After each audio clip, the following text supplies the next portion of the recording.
Hey, what's up, everyone? Welcome to another episode of the Caffeinated Contractor. This is episode number 24. And if you've been listening to the show for the last 23 episodes, you probably noticed that there's been a bit of a break in us publishing some of our content and the podcast.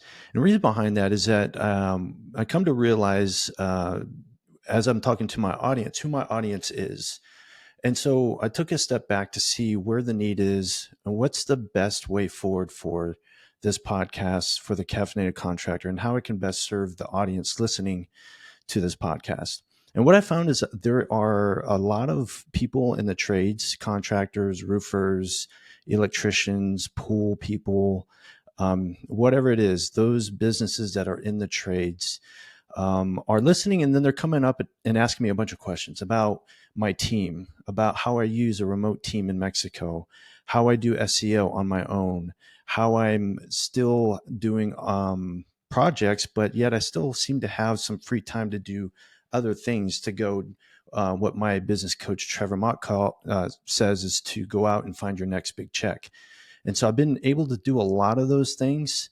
So what I wanted to do is use this podcast as a tool, as a resource to those in the same industry as I am, to help them get to an area where I am right now. Now, don't get me wrong. I'm not a guru. I'm not a business coach. I'm nothing but another guy in the trenches with you every day.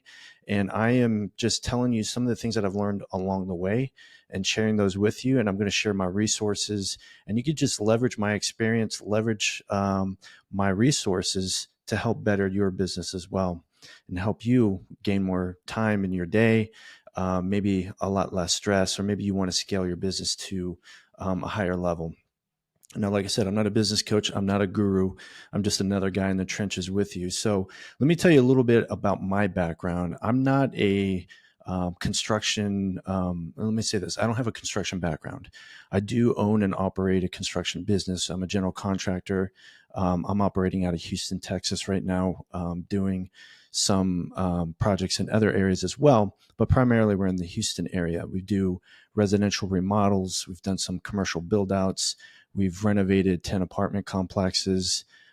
Testing the waters for government contracting work. It was a bit of a challenge at the moment because of what's going on with the government, but I think at the end of the day, things are going to turn out well once the dust settles with that. But anyway, so I've done a variety of things, experiences, different types of construction, primarily overseeing it because I don't swing hammers. I don't turn wrenches. That's not my skill. And the way I got into construction is that when I was in the military, I did 23 years in the military. I spent some time in Afghanistan in 2009 and 2010, and I volunteered to go out there to fly drones for the U.S. Special Forces. So I was attached to a Navy SEAL unit out of Bahrain, forward deployed to Afghanistan and Bagram. And then from there, they sent me out to a remote base on Western Afghanistan to support the Army Green Berets. And I tell you, that was it was the most fun I had in all the deployments that I've done, was working with those Army guys. So you probably will hear me talk about Phil Kornachuk. He was the captain of the unit when I was there with him. He really treated me just like one of them. He allowed me to go out on missions with them and really participate in the overall mission of the units there. And he's a cool dude, retired now. He runs his own executive coaching program out of Portland, Oregon. But going back to my story, when I got to Afghanistan, they said, "Hey, Chris, welcome to Afghanistan. You're the first one here.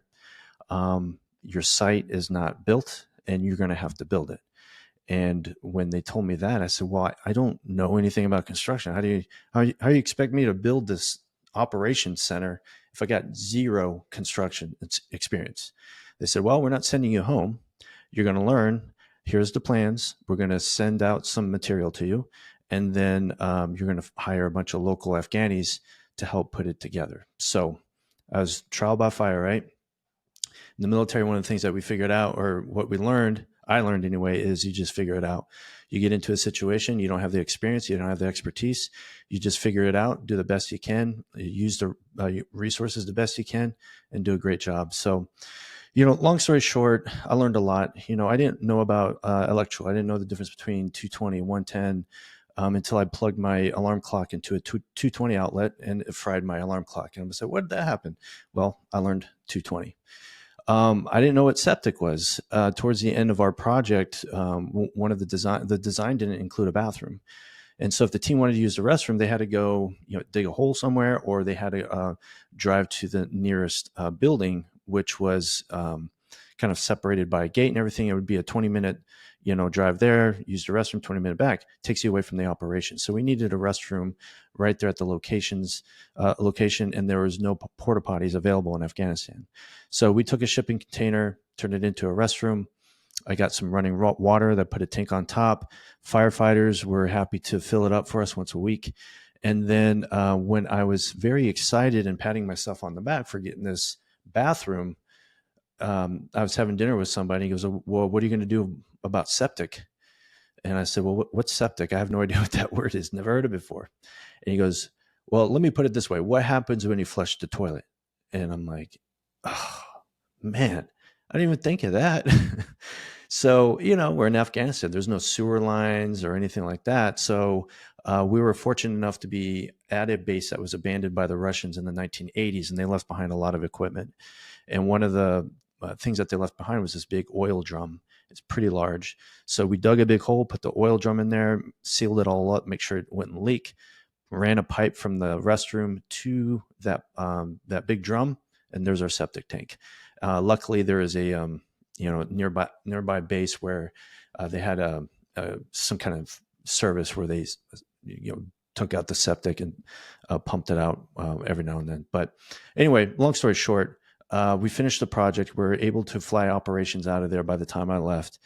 And when I left, my fingerprints were all over that. We had the foundation, we had structures, we had electrical, we had 2 generators that we were running so that we could have electrical 24/7. We had IT, so we had to run IT fiber, and it wasn't just for just your regular unclassified where you can talk to your family, but you had classified and different levels of classifications. So there was different fibers, different networks that you had to hook up. So we did that. Radars or satellite dishes that we had to do to run our operations. All those things, we had to think about morale. We had to think about lounging and watching TVs and acquiring all these different things so that the team could actually not just work, but they could actually live there and just enjoy being in Afghanistan as much as they can. So I learned a lot. And when I left, I looked at it and I'm like, gosh, my fingerprints are all over that. And I actually enjoyed the process. I took a dirt field and I turned it into a place where there's activity. People are working, people are living, people are just, and as much as they can, enjoying life where they're at. And I played a big part in that, and I enjoyed that. So fast forward, I ran into an opportunity. I had a property management company. We had some clients who wanted to have some renovations done at their apartment complex, and I just jumped in on the opportunity. I said, well, I've got the experience. I just like in Afghanistan, I found a bunch of Afghanis to do the work for me. I didn't do the work. I just found people to do it. Same thing. I'll just find a bunch of skilled workers who can work for me. And that's what we did. So we renovated 10 apartment complexes total.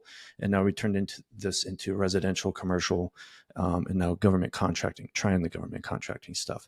So, that's kind of like the big picture of my story and how I get into where I was. But that doesn't dismiss the struggles that I went through. And I know a lot of people are going through the same struggles. Let's talk about some of those struggles, right? You don't have time. Right? Let's say you get busy, and one time I was running 30. We're renovating 30 apartment rooms in 3 different complexes, and so that required 3 different owners, a lot of communication. But it was just me, and I was so overwhelmed with the amount of work that needed to be done.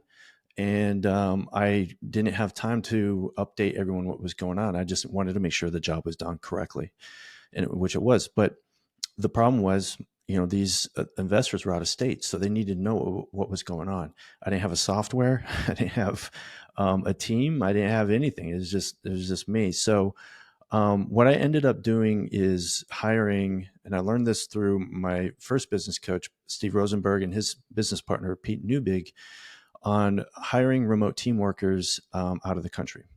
So my focus was primarily Mexico because they're in the same, time zone for the most part.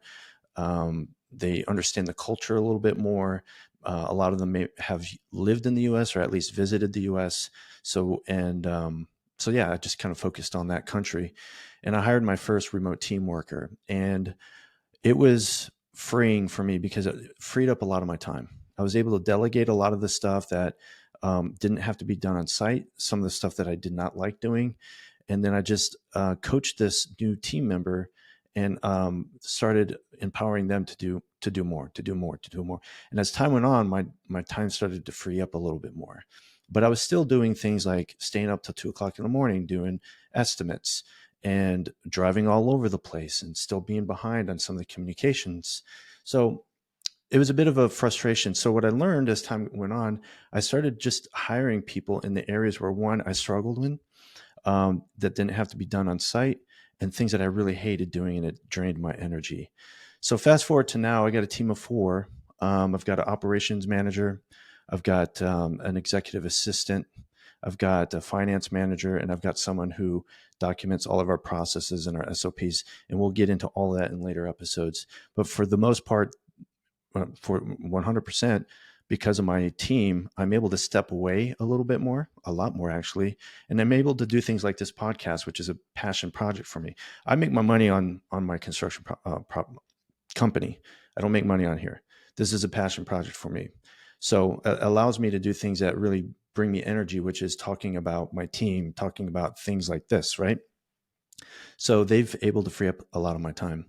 And we'll talk more about that in future episodes. We'll talk about some bad hires, and what we've done with that. There's a lot of stories that go behind that. And I'm sure if you're listening, you have the same kind of stories. The other thing is the leads. Leads coming in. If you don't have leads, you don't have jobs. If you don't have jobs, you don't have a business. If you have a business, you have to go work for somebody else, right? So that's how it works. So my buddy Steve was telling me, he learned from Alex Hormozy, is that the solution to just about every single business problem is getting more leads. And so I went through this whole process of where I was hiring third-party agencies to do my SEO, to do my website. And I know this from a lot of conversations that I've had with a lot of other contractors, is that they spend a lot of money on a really nice looking website, but it's not optimized. It's not bringing in leads. They're proud of how it looks. It looks great. Don't get me wrong. But do you want a pretty website, or do you want a website that brings in leads without you having to do much, without a lead coming in while you're sleeping at night, or you're out having a drink, or whatever it might be? That's the kind of website I want, a performing website that actually brings me leads, right? And that's optimized in SEO, where it ranks on Google and it shows up well. We'll talk a little bit about that, because I went from having 0 leads on my website and spent thousands of dollars on my website to taking control of my website. And now 40% of my leads come from SEO. So we'll get into that in future episodes as well. There's a lot of things that we could talk about, and we will over the next hundreds or so episodes, that I'm going to share about my own experiences. I'm going to bring in some experts to talk about how they helped other contractors, help get them to their next level, or maybe they're just experienced contractors who have achieved a lot and they want to share their story. So what this podcast is going to cover, I'm going to talk about how you find remote team members. How do you build remote team members? How do you build a team around that? So you got a team, you got a bunch of individuals with job descriptions, but you also need a system in place so you know how they're all talking to each other. If you don't have systems in place, and it's just things fall through the crack, and then you drop the ball somewhere, and then you lose a lead to somebody else, right? You don't want to do that. We're going to talk about SEO, search engine optimization, things that I've learned on it. I'm not an expert. Okay. I'm not an expert. I just learned some things and I've seen some results. So I'm going to tell you my story, and I'm going to bring some experts on to talk about how you, as a contractor, electrician, plumber, pool service company, general contractor, roofer, whatever it might be, how you can take control of your website, optimize it, and start getting leads through your website. And the other thing is, I'm retired military, spent 23 years, retired as a lieutenant commander. I've experienced various levels of leadership, from just leading myself. I've learned to lead a small team when I was a young non-commissioned officer, and I became an officer to a point where I was actually at some point acting executive officer for a command of over a couple hundred people. So I've experienced several different leaderships. I've also experienced positions where I had to lead up, right? And so this is one of the things I talk to my team about is like, hey, you guys can lead me too. I hired you because you're the expert. And because you're the expert, I'm going to follow you sometimes, especially in the area where you are the expert and I'm not. Okay. So we'll talk about leadership, talk about systems, talk about scaling a business. And like I said, I'm not a guru, I'm not a coach. I'm just another guy in the trenches with you. And I want to help out, leverage my experience, leverage my resources so it can help you out too. So there's not going to be any fluff here. It's going to be straight talk from someone who's in the trenches, as I said. I'm going to have these interviews on business efficiency, marketing, leadership, building a team, remote teamwork. How does that work? There's that, and I'll tell you what. When I talk to people in the trades about remote teamwork, they're just like, "What? You can do that? How does that work?" And I tell them, and they're just amazed. And I've been able to help some people hire some remote team workers and develop a system and how that works. So we'll get a lot into that. So if this sounds interesting to you, you don't have to be in the trades. You could just be a person in business, or you could just be someone that's like, hey, I like his voice. I'm just going to listen to it. Right. There's probably one person like that out there, I'm sure. But if this sounds interesting to you, subscribe. Okay. Subscribe on iTunes, subscribe on Spotify, wherever you might be. Click the subscribe on YouTube. In that way, it shows the algorithm that, hey, this is something of value. And people in our industry, the trades, the construction guys, the electricians, the plumbers, or whatever, they'll be able to get this in their feed as well. And then they can start finding more freedom in implementing some of the things we're going to be talking about on this show. So what I'd like you to do is do all the subscribing and all those channels wherever you get your YouTube or your podcast at. But I also want you to find me on Instagram. The Caffeinated Contractor is the handle. Find me on Instagram. I'm going to throw up a bunch of content on there that's going to help you out. And then that's probably the best way we can interact as well. So shoot me a DM on the Caffeinated Contractor on Instagram. And yeah, I appreciate it. This is going to be a very fun passion project for me.